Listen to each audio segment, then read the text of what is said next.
So Hume, did it change anything you do? That's the way you tackle. We absolutely love it. I'll be there. Get up there. Right, hello everybody and welcome to another video on Jazzy and Steve. This time it's the match preview for Nottingham Forest versus Sunderland down at the City Ground. 5:30 kick-off on Saturday. I'll be there. Get up there. I'll be there. Paul will be doing a live stream. But before we get on to the content of this video, please hit the thumbs up and subscribe if you're brand new. It really means a lot. And of course, this video is brought to you by Tiny Cow Stores, our good sponsors of the channel. Go and check them out on Facebook. Don't need to dwell too much on the last game, because Paul did a review of that, but we'll move on straight away to Nottingham Forest on Saturday. Nottingham Forest, they're a team that can't be messed with. We know this. They've done what we're trying to do. They are the last team to get promoted and stay in the Premier League. They did it by signing 30-odd players. Who cares? They did it. They got the job done. They stayed up. And last season, they even qualified for Europe. They proved themselves well, because they went from relegation battle to battling up at the top line. They were battling for the Champions League spots for a lot of last season. They've got a lot of players, obviously, as we know, but they've got a lot of good players. I mean, Chris Wood, Maggie Reed, he was unstoppable last season. He was banging goals in for fun, which helped guide them. I think a big reason they did have a lot of success was because they had Nuno Santo as the manager. Now, as we know, he is no longer there. I think there's a lot of things going on in the background of that club. We know that the owner didn't get on with Santo. They fell out, and that was quite public in interviews and things that were said on social media. And it was rumoured at the start of the season that Santo was going to be sacked because he's good for mates with Postecoglou and wanted him in.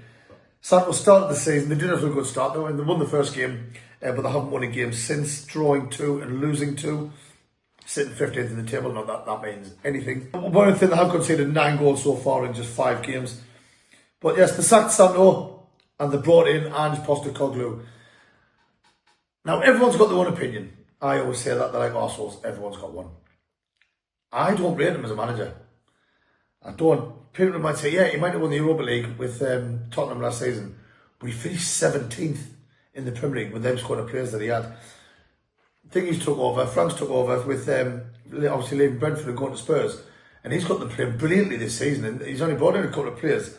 Postecoglou took over Nottingham Forest. He hasn't won a game yet since he took over, and hopefully that will continue. We know Postecoglou's got his own style, his own method, his own way of playing football. Are his new players going to be able to do that, or how long is it going to take them to adapt? Hopefully it takes them longer than this Saturday to adapt. Like I said, I don't rate him as a manager. What's your thoughts? Let me know. But hopefully, I think there's a bit of turmoil behind the scenes. I don't think the players are happy that they got rid of Santo. So I think there's a bit of to and fro and a few dummies being spat out, I believe, at Nottingham Forest. Hence the reason they haven't got off to the brilliant start since the first game of the season.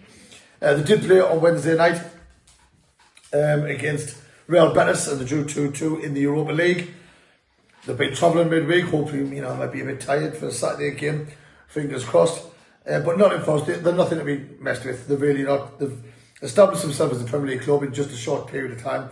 Like I said, last season, battling at the top end of the table. They've got a lot of players, a lot of good players to keep an eye on, who can pose a threat, who can be dangerous.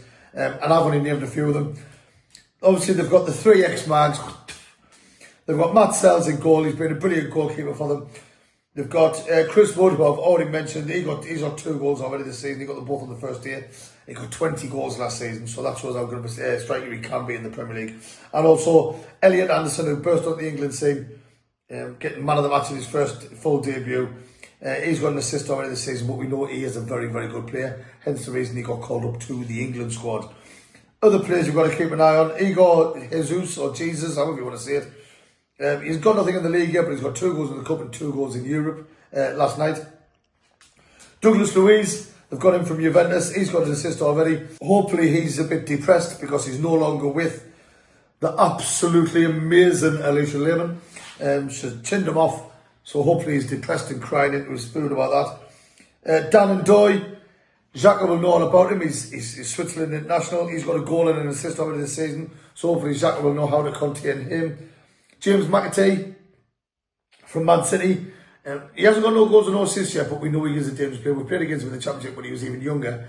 And last season when he played for Man City, he was producing results. So he's someone to keep an eye on. Obviously, you've got Morgan Gibbs-White, who has been phenomenal for us since they signed him. Scoring goals and getting many, many assists. Was a big transfer target for Spurs in the summer, if you remember. But he ended up signing a new deal for Spurs, committing his future to the club. So he obviously enjoys playing there. He is a tricky player and must be contained. The last one I've decided to mention is Zinchenko, who they got from Arsenal. Sometimes some people say that he's a bit underrated. I believe he's a bit underrated. I think he's been fantastic for Man City, and I thought he was fantastic for Arsenal when he played. Now he's at Nottingham Forest, and we know how he knows how to play the game, and he's going to be, well, let's be honest, the whole team's going to be tricky, but like I say, they haven't got off to a good start, so hopefully we can contain them, do our job, and get the job done. Moving on to the lads, the Red and White Wizards. First of all, got to mention, obviously, Reynaldo is suspended for 3 games because he was a muppet. There's no justifying that action when he did. He lashed out. It was a red card. I seen it back during the game on one of the lads' phones next to us, and it was a red card. It was a foolish decision. Fortunately, though, Sunderland do have backup in every position, but it's not the point because Reynaldo got off to a good start of the season. Now he's going to miss 3 games because of one moment of madness. Now, does that mean we're going to go 5 at the back, or like 3 at the back with wing backs? Or are we going to keep it as the same formation, playing the 4-5-1, but bring in Masuaku or Gatorade to cover him for Reynaldo? We do not know. Last thing we'll talk about last week as well. There's a lot of heat, a lot of discussions, and it's been on our social media. I shared it on the Jazz and Steve Facebook page, and it's went massive. I think it's a big, most liked video I think I've put on there. And it's Hume's tackle against Morgan Rogers, the little whinging bitch Morgan Rogers. Now, I've seen a lot of people, I don't know what video people are watching because it's clear to see he gets the ball. We all know Hume loves a tackle, and that's how he tackles. Luckily, he did. He went in and he got the ball first. On the video on the Jazz and Steve page, if you haven't seen it, you're still living in Ireland, watch it. And after Rogers kicks it, Hume makes contact with the ball and then follows through and gets Rogers out. I mean, it wasn't even a free kick. People are saying he didn't even get a yellow. It wasn't even a free kick. It went out for a corner, I believe. So Hume, didn't change anything you do. That's the way you tackle. We absolutely love it.